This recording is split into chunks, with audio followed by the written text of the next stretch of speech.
Olá, estudantes da Educação de Jovens e Adulto. Neste vídeo nós vamos falar sobre o trabalho do historiador, Trabalho importante para a sociedade na reconstrução da narrativa histórica, na reconstrução das memórias.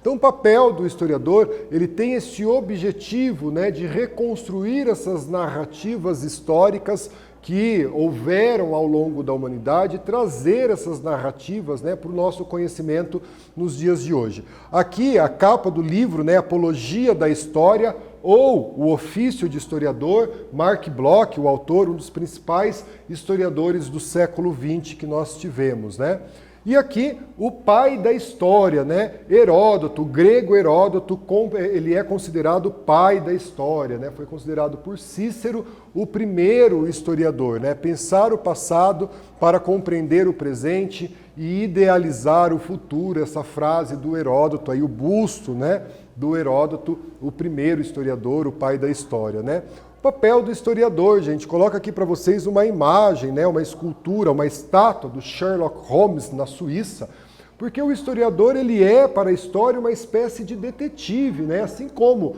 o detetive busca os vestígios ali para resolver um caso, o historiador também procura essas evidências, para que ele possa escrever a história, ele vai reunindo essas fontes históricas.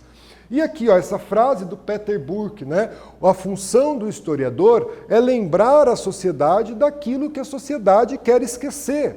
E daí trago essa foto, essa fonte histórica de crianças judias sendo enviadas para um campo de extermínio em Chelmno.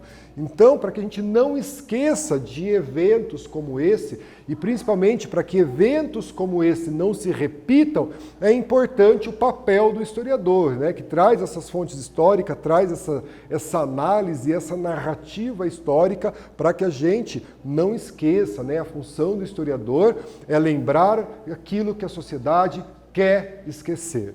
Então, o papel do historiador, o Eduardo Galeano, a importância da pluralidade de vozes na história. Olha a frase do Eduardo Galeano, foi um jornalista, escritor uruguaio: até que os leões tenham seus próprios historiadores, as histórias de caçadas continuarão glorificando o caçador.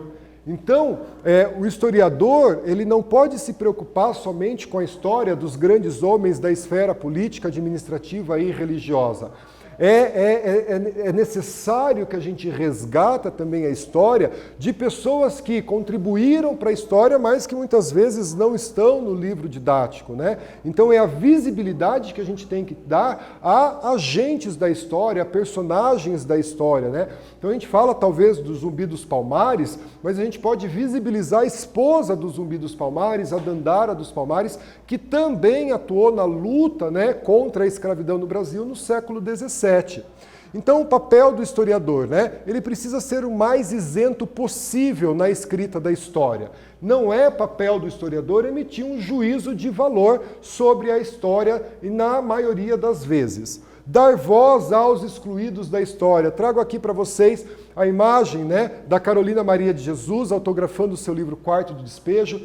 Ela era uma catadora de reciclado e ela reunia os cadernos que eram jogados no lixo, e ali ela ia escrevendo seus diários, até que descobriram os diários da Carolina Maria de Jesus. Esse diário foi publicado, se tornou fenômeno de literatura. Então a gente visibiliza aí a história das pessoas que são excluídas da história.